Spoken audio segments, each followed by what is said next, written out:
la, la, la. Thanks, Candy. Bye. Nice meeting you. Got it.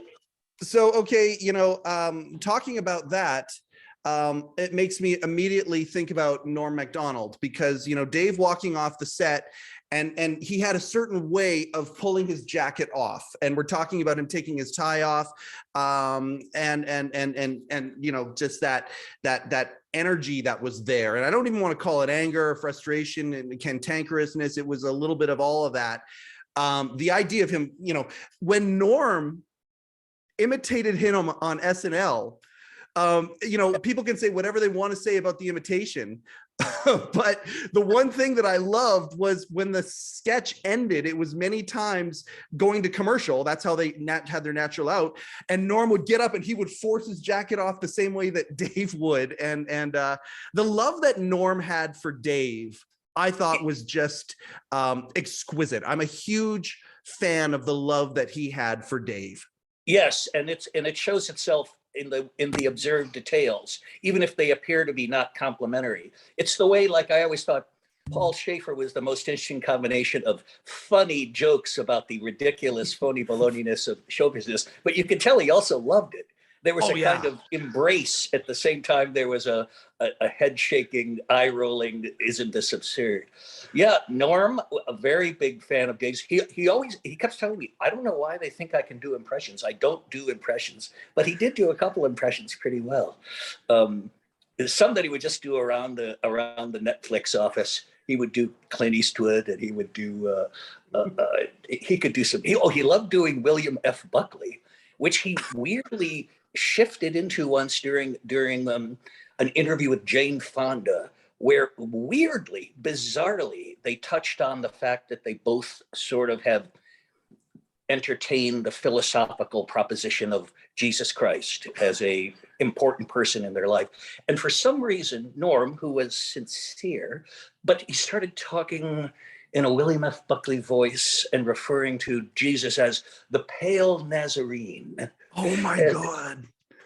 Well, you could tell Jane Fonda was sort of stunned, but as the interview progressed, you could tell that they were getting to like each other more and more and more and more. And it ended with a quite genuine embrace. That's one thing about like an hour-long interview, is that you can cover so much more ground and clear up so many more things than you can in a 3-minute panel followed by a 4-minute panel. Well, we'll get to that. I mean, I love that Dave's doing long form now, but I'll tell you that episode with Jane, what you just said to me confirmed what me, the viewer, the very alert viewer that was, the recorder in my mind was really going on that, because to me, I was fascinated by that choice of guest. And to me, it felt like it wasn't contrived, that at the beginning of the exchange, Jane was like Norm, not knowing what to make of Norm, and almost like throwing him into the one category.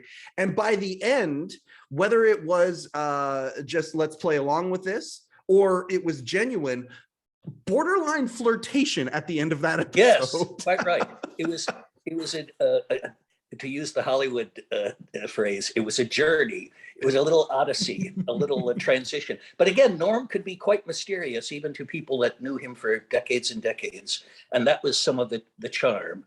But also just an appreciator of Letterman and the Letterman opus as you are.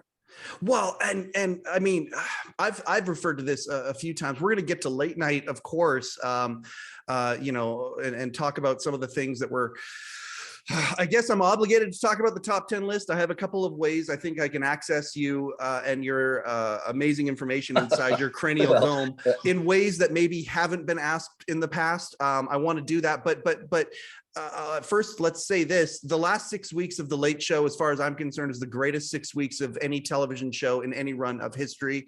It was the coda and the sum up of an amazing career and body of work. Johnny, when he left, had his Bette Midler moment. That moment, I see that moment more than any other moment, when people are doing Johnny career retrospectives and they get close to the end, the Bette Midler moment. There were two, as far as I'm concerned, that Dave had. Number one was Adam Sandler singing that song, which was tremendous. And you know, I'd much rather that for Dave than pick whoever other than maybe Darlene Love.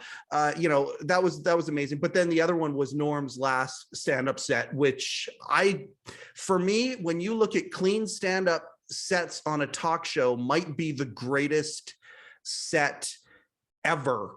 And I remember when Norm was on Jerry's show, they got in the car and maybe they were at the table at the coffee. diner. Yeah, maybe they're at the diner already, and Jerry said, "Oh, it looked like you worked pretty hard on that last 10-minute set you did on Letterman." And Norm was like, "You're goddamn right, I did." And you could tell.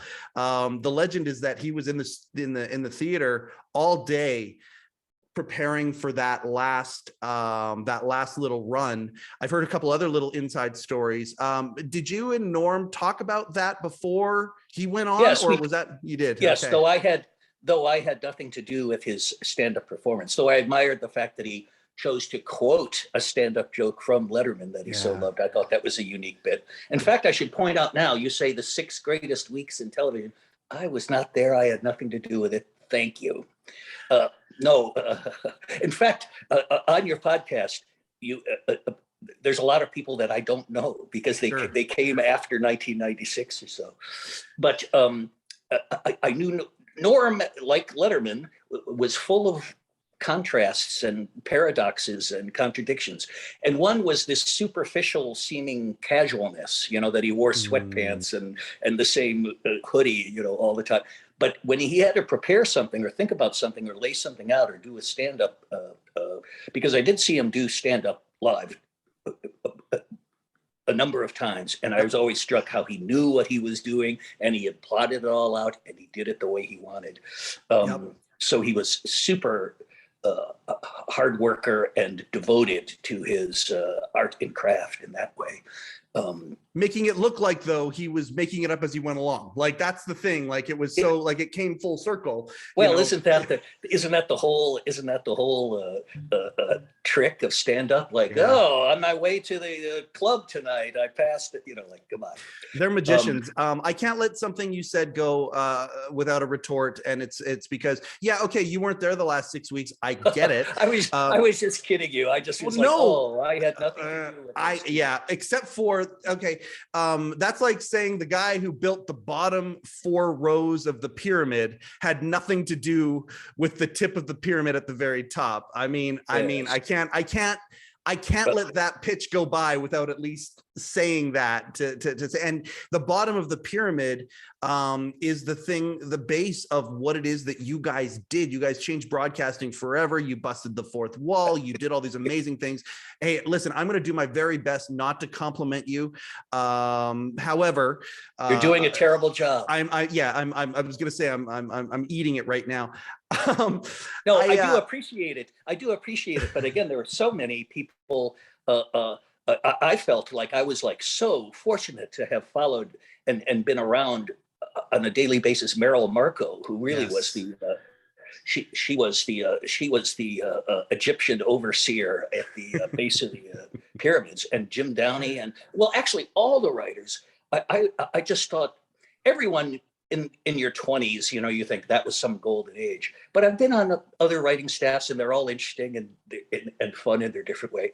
But the Letterman group still seems to me to be a special golden group that was really trying to make each other laugh and do unusual things, not for any credit or groundbreaking thing, but just because they could, and no one was bothering us too much from the network or anything. So yes, we all stand on the shoulders of giants so that we could see that those last 4 weeks, 6 weeks of the show. I did get to come back and send in monologue jokes during the last year of the Letterman show, but I did not take part in the tail end. I have a odd career history. I came not in the very beginning of the show, but 3 months in, and then stayed for 13 years. And then went back and forth for a little while, and then was gone for 20. Yeah. and then sent in a bunch of jokes during the last year. I love that. And that's something I want to ask about. First off, did you get a $75 check for the ones that made air?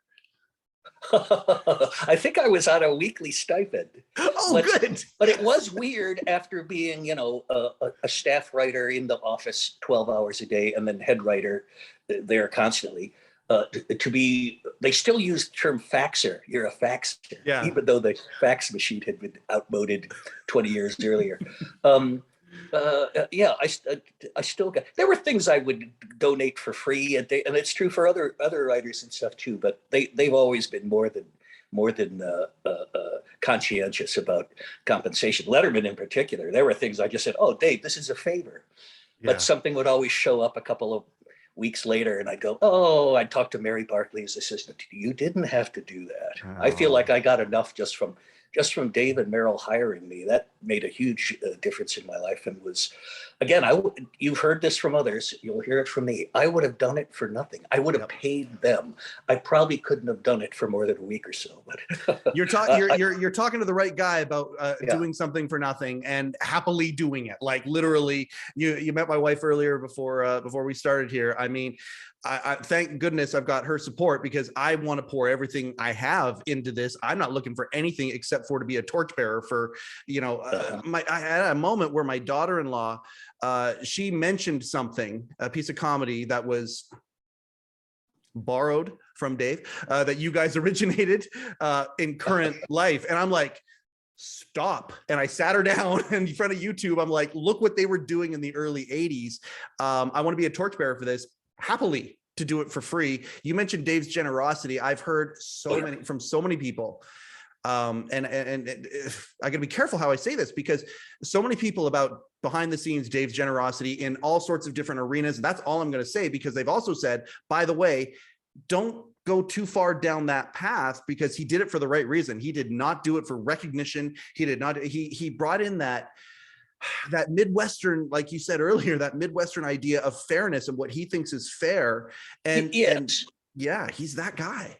Yes, though again, I may have used the terms complicated and paradoxes and the contradictions with Norm Macdonald. That would apply with Dave too, because he had a fussy and demanding and tempestuous side, but there was always a kind of idealism and certainly in my dealings a straightness, I thought. So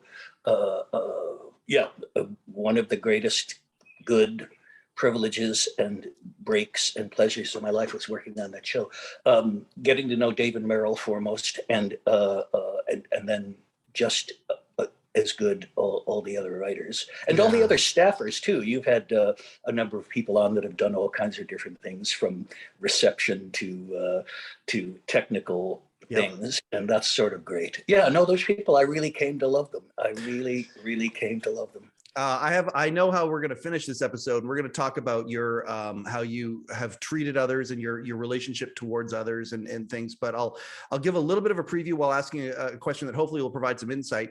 When you hear about Saturday Night Live and some of the other places where the writers' room, and I've heard it a little bit about the different incarnations of Dave's show as well, where the writers' room can actually be a bit of a Shark Tank, and there's competition and there's all sorts of things like that. At the beginning, you had the orphans from Lauren's SNL, a lot of them there, you know, young people. You talk about Meryl. If you're a white whale for this show, she is the beautiful dolphin that I would love to have on.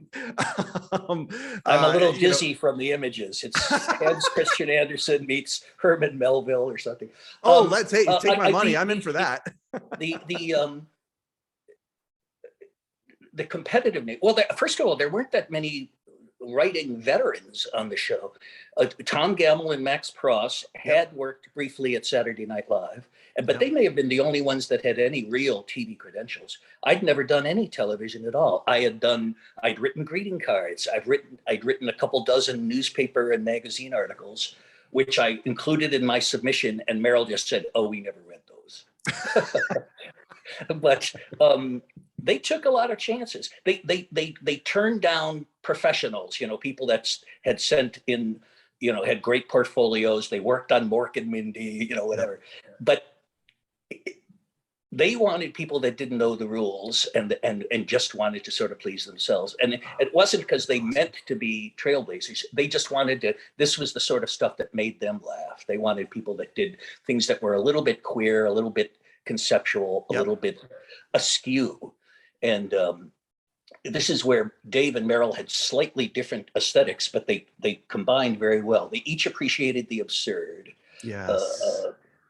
Dave a little more on the verbal side, Merrill a little more on the visual and the juxtaposition side, the surreal side. Yeah. And that was a great combination if you get some people that can write comedy. The Andy Breckman, I'm thinking of that first group of writers who I'm still friends with. We just took a wonderful trip to Iceland. and it was great to see all the volcanoes and glaciers and stuff, but mostly I was laughing at Andy Breckman and Tom Gamble and Sandy Gillis. They're still the funniest people in the world. This delights everybody, by the way, the fact that it was like, we talk about it being a family, especially at the end, because we've had some folks from Late Show more recently than Late Night. I love hearing that there's different generations in the family and different, cousin groups of, if you want to call it that, that are still together, still doing that. That is delightful that you are all linked up still. Yes, I think there's a kind of closeness at its worst. There's the closeness of the foxhole in the front line, foxhole buddies. Yes. Yeah. Just because you've been through some hell together. Yes. But there's also a kind of the most beautiful of which is what the person is capable of at their best. You've seen them at tougher and weaker moments and still have fondness for them. And that's a kind of basis for lifelong friendship. It's not always that way. Also, you have probably gotten the drift, and maybe this is only from super old timers like myself. It's now 40 years since I took the job. Yeah. That as the show got bigger and bigger and bigger and more successful, of course, it grew a little less personal on the office front. Everything was. It's too simple to say it grew more corporate and more gigantic, but it definitely was a much larger organization that had its own, inertias and bureaucracies and so on. It was a little simpler in the beginning, and for some reason we could be a little lighter on our feet in that smaller studio with a smaller staff. But of course, an entertainer wants to reach the most people they can. Yes. And Letterman certainly succeeded in that way, and many others as well. Well, I mean, you think about it, the vantage from the bottom of the pyramid, if we're using that analogy for this episode, is very different from the top of the pyramid, or even the mid-side part of the pyramid. You guys may I just interrupt you? Yes, of course. Because I don't know if the name Don Giller is going to appear anywhere in this interview, but he would be able to find at a moment's notice the evening when we actually built the pyramid of comedy on the show. Do you remember this program? Biff Henderson comes out dressed as, Tahotep or Tutankhamun or something, and he lays down the bricks of comedy, 5, 4, 3. I guess it was the viewer mail night. So letter number 1 was the first stage. Letter number. All right, you get it. Yes, of course. Don will have that in your computer in about 90 seconds. Oh yeah, he's amazing, and we're so grateful for any contact that we have with him along the way. Now, I was going to say something about the vantage point and all that. Maybe I'll come back to it. Maybe I won't. I love this. This is jazz here, as far as I'm concerned. This goes back to, there's a viewer mail segment. A good friend of mine, Jay Ryan, who's got the late night play set over in California. He's actually got Dave's former desk from Late Show. He's got the stolen microphone. I don't know if were you there for the stolen microphone? No, tell me about this. I do know there was from the CBS show you're talking about. I know they tossed a lot of crap very heartlessly into big dumpsters. Yes. And many of the even late show staffers, did what they could to save some remnants of sentiment. But the CBS people, not Colbert, I don't think, but the CBS management, they were heartless bastards. Beyond. beyond some of us in the Letterman community call it D-Day, dumpster day.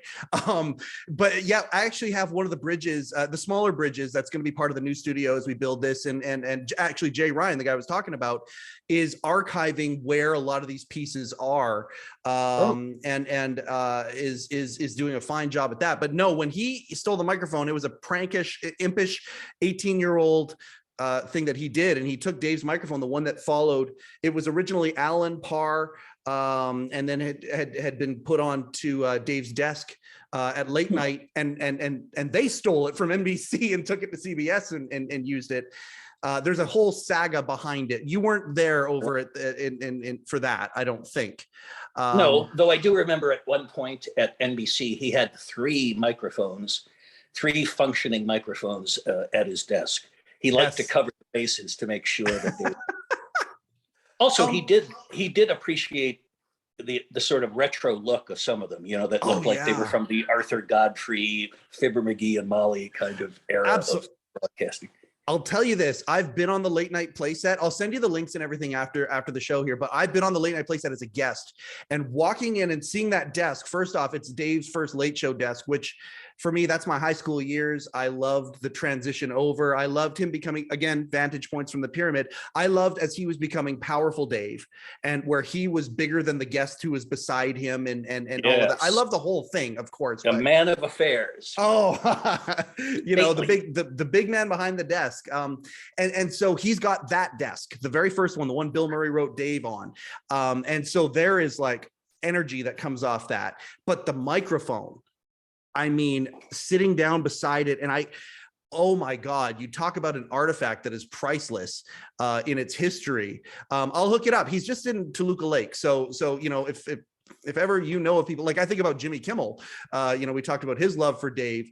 Just sitting there and seeing that microphone and being in its presence, I feel the energy from it. Or I have a severe mental illness that needs to get checked out. And so I'm not sure which is the case. I like it, the idea of the former, but that's not what we're talking about here. Jay Ryan. I think these things can all be true at the same time. Oh, I love that idea. It could be a happy melange of mental illness and passionate devotion and artistic adherence and worship. I told you, Candy. He just said it, that it's anyway. That's good. This is good. This will help out for some domestic issues at home. By the way, like, having gotten to know hundreds of comedy writers over the decades, many of whom were male, increasingly female. Yes. It's pertinent as you shout to your spouse that many of them, it's an ongoing struggle with all the crap they want to hold on to with the wife, because, why do you need all these Star Wars collectibles on the mantelpiece? And why, because comedy writers are mostly big, immature babies. They eat junk food, and they're less and less as time goes by. They've grown more attractive, more diverse, and better balanced. And something's lost, but something's gained as well. Good Lord, Steve. It's like you just read my diary.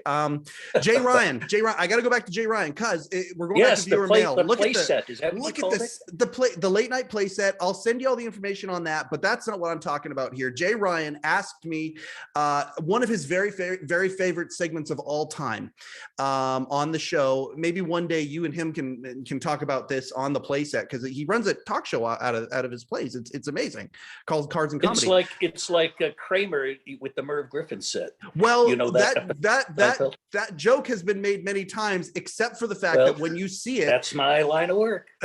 Repeating jokes. Yes. But when you see it, it's like the love and meticulous. So when Jay was actually on an episode of our show, he was the Kathleen Anchors tribute show. And this is what I want to do. Wow. Like, I want one for Larry Bud Melman. I want one for all of these people. I've got Larry Bud Melman. I think you might even be the guy to help tribute Larry Bud Melman. But Kathleen Anchors had connection with Jay when he was 16 years old, and he ran a talk show out of his high school auditorium, and she gave him so much of her time. And we just had an episode where if there's anyone to tribute Kathleen, It's Jay, and that's exactly what he did. Wow. Well, I would take part in that in an instant. She was so wonderful in a million ways. Even the most workaday things. I learned words from her. Like I remember doing a quick drawing for some pre-tape where I go, I want one of them fancy plates that are like a couple of tiers and those little tiny cakes on it. And she went, oh yes, petit fours. And I went, what? She went, oh yes, petit fours. That's what they're called, dear. And metaphors, not paramours. Well, I like the syllable words. That's with the Ivy League education. She was so great. By the way, the set, she did beautiful things well, and she did practical things well. So great. On the last day of the NBC set, the one where your friend got the desk, she said, Stephen, anything from the set you might like? And in fact, there was only one thing that I really wanted, because even then I was aware of how many bricks and boxes and things you could have in your home.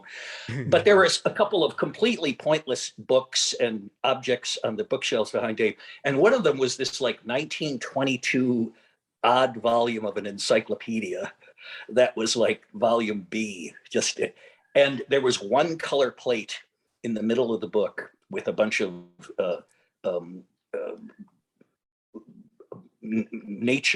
pictures from nature. And the title of it was Plants That Were Unknown to Your Grandmother. And I just thought, what a weird category. Hey, leave my grandmother out of it. You don't know it. No, they were some kind of, like Luther Burbank hybrids, the weird berries and stuff that there had been developed at Knott's Berry Farm or something. Oh, this sensibility. Okay, here's where we go. I gotta stay on this particular one because I told Jay I would ask you about it. Segment you were involved on screen. And let's just, any memories, I'm just going to set it up by giving you one little clue. Steve O'Donnell, I believe, dressed as a police officer saying, please, sir, step away from the desk, and the desk being hauled away because of parking tickets. Does that ring a bell? Well, I was a cop about 50 times. In fact, again, near the end of the NBC run, Susan Hum, the wonderful costumetress, trying to get her as well. Trying to get her on the show as well. Gave me my own policeman's uniform that had my name O'Donnell. Oh my God. Yes. Randy Cohen used to complain that I never cast him as a cop. And he was right that I was probably stereotyping by using an Irish face. Though Randy did get to play a lot of scientists and lawyers and experts. And but did he get to keep the surgeons? He multi-talented. All the staff was used at different times, from obviously the stagehands and the technical crew and so on, but right down to the PAs. And sometimes there was some judicious, is it barrel rolling, back scratching, gerrymandering? Sure. Like some PA that was some PA who was just about forced to move back to Iowa because they couldn't pay the rent. So we'd cast him in a couple of bits over a 2-week period, and they would earn enough with the under five, $200 here, $600 there.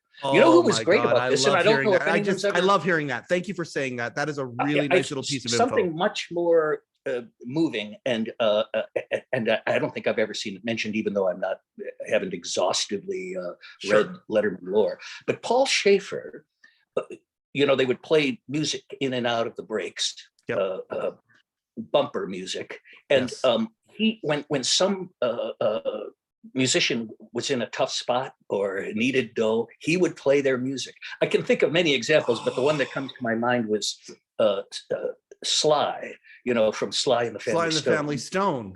Yes, and which was great music to play anyway. Sure. But Paul would go out of his way just to sort of like, without, in a legitimate way, help out a fellow professional and an artist, And I love hearing that. Yeah, that was a great thing, all unsung and all unacknowledged.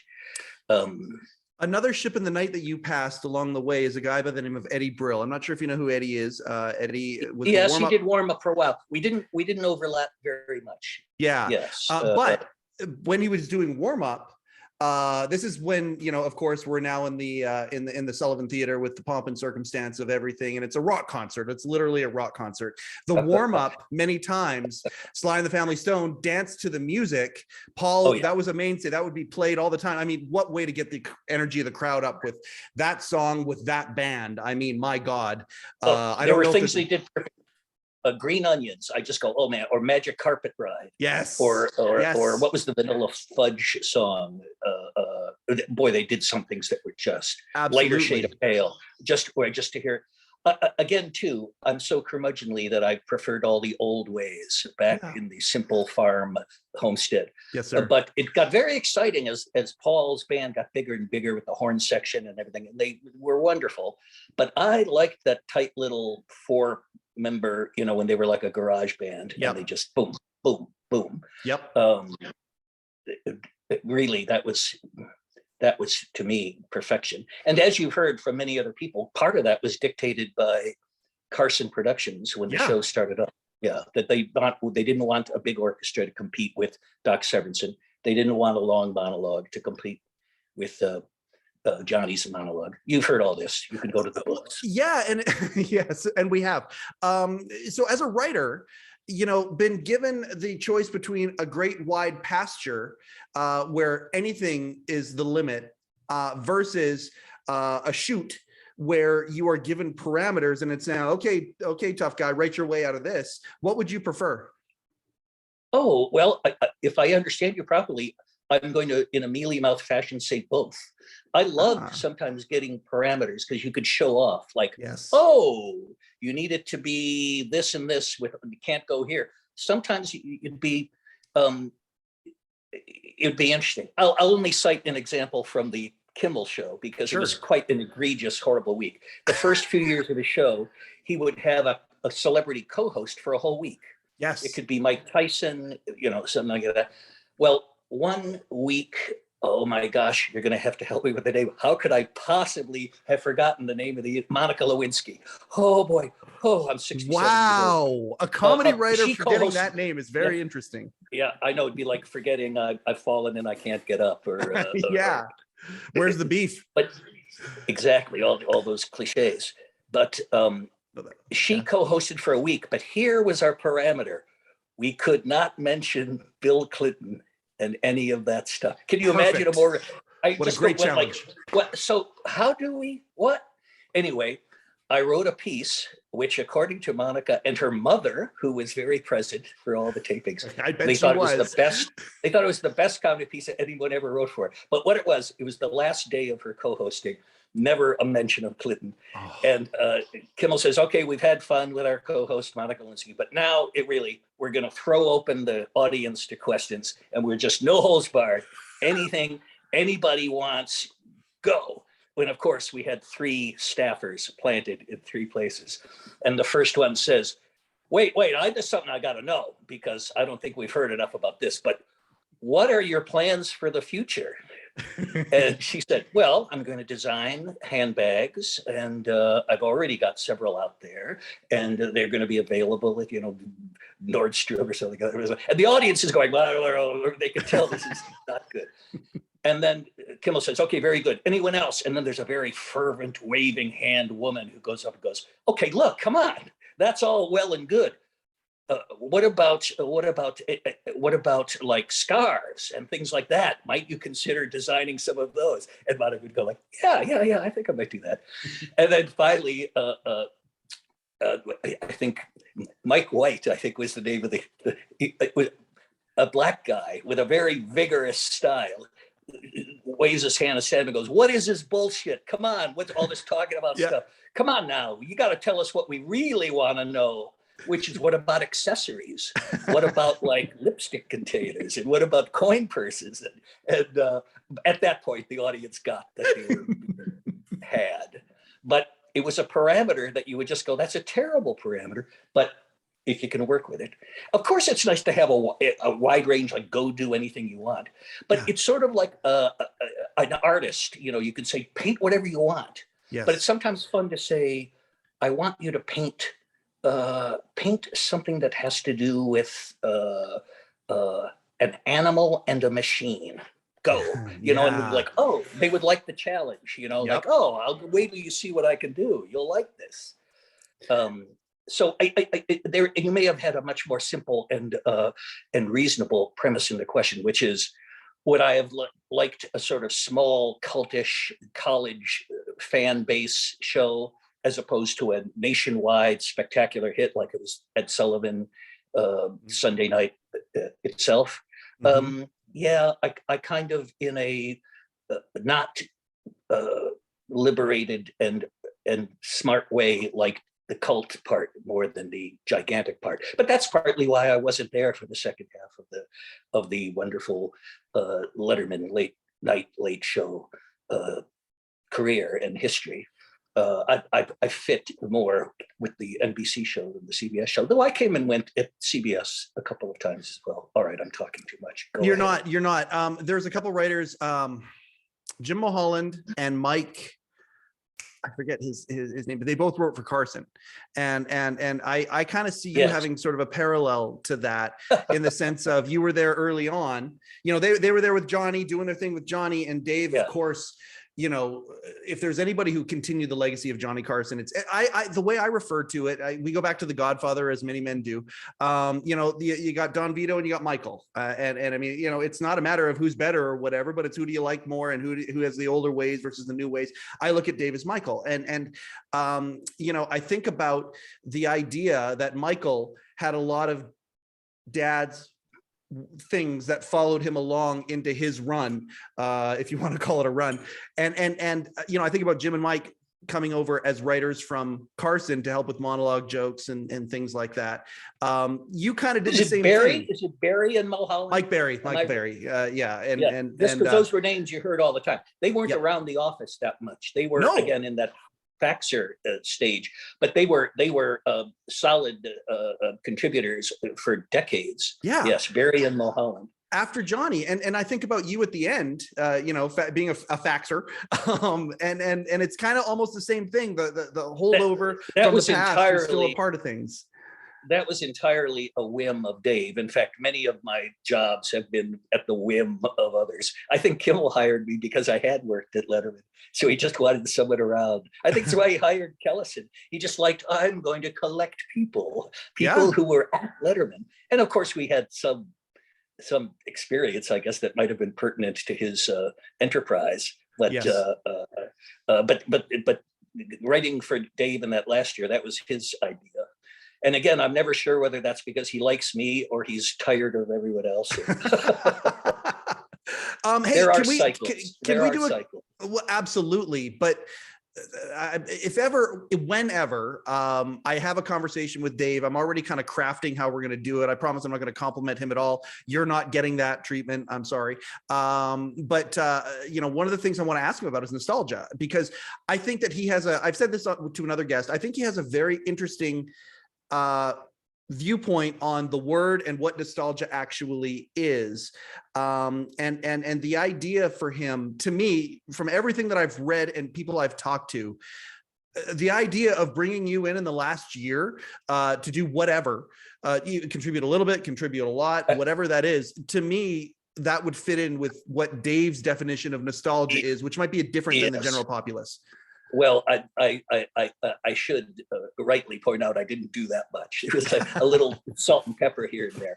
Sure. But I will say that Letterman does not seem a nostalgic person to me at all. Not sentimental exactly in that way, but he had certain appreciations. And one thing that did kind of blossom late in the conversations we've had in the last year or two, is he thinks about the first year or two of the show. A lot of it was just, we got to get through it. We got to get the show done. We got to blah, blah, blah. But now he thinks back and thinks about some of the things we did there that were a little bit more weird and a little bit more strange, and, presented more of a kind of, peculiar tableau. And he looks back and goes, oh, I kind of appreciate those more now than I did at the time. So sometimes it's like, looking back at your childhood or your adolescence or whatever. So to that extent, I have seen a note of nostalgia in him. And occasionally, if he was thinking about Indiana or, how about the Comedy Store? Yes. And Mitzi and her monkey fur jacket Yep. and stuff like that. But Yep. it wasn't usually nostalgic. It was more just him recalling the absurdity and the insanity of it all. But he has definitely grown reflective. I'll have to watch more of the Netflix shows, both of them, Yeah. and savor him in new settings, because he's both the same and kind of mellowed at the same time. So.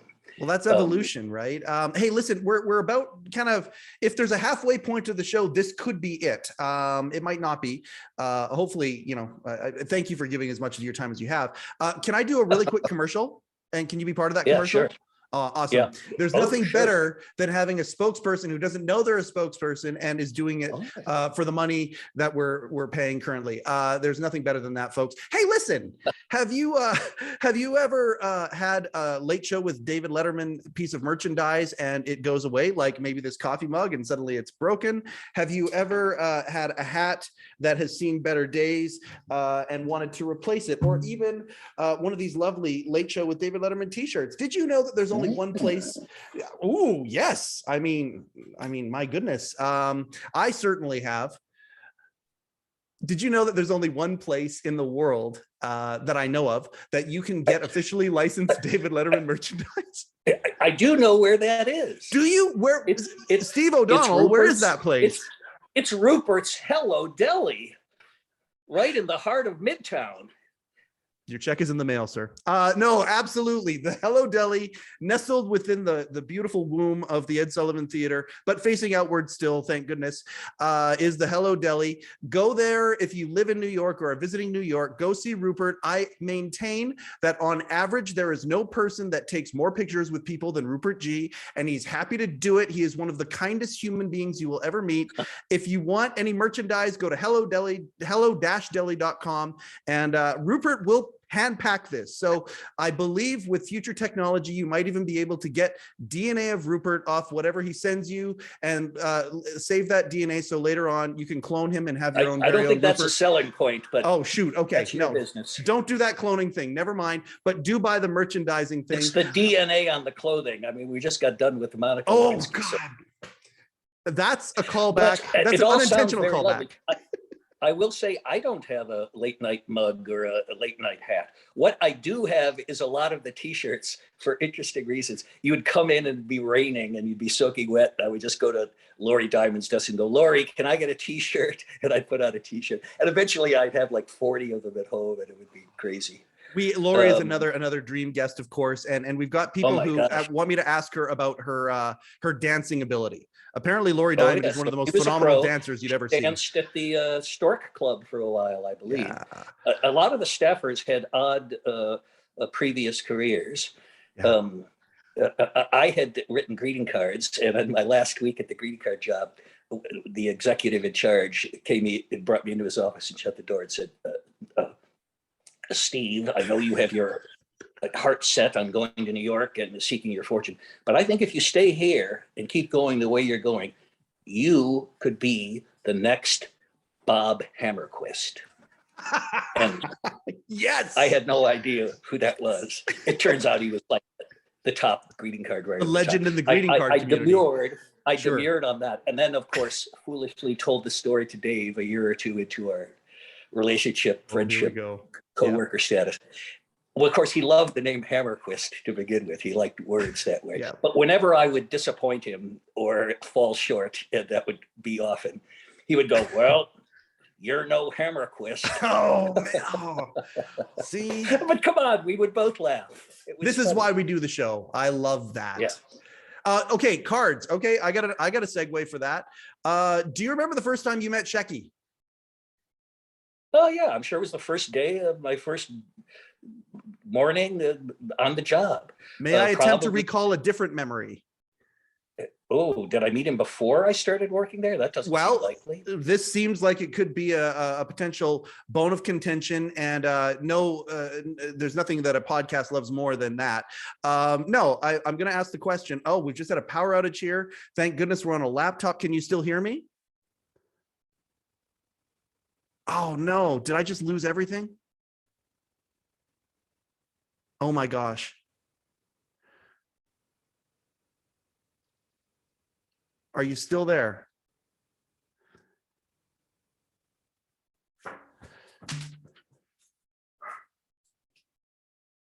I'm gonna text Steve right now. Overcoat and underpants.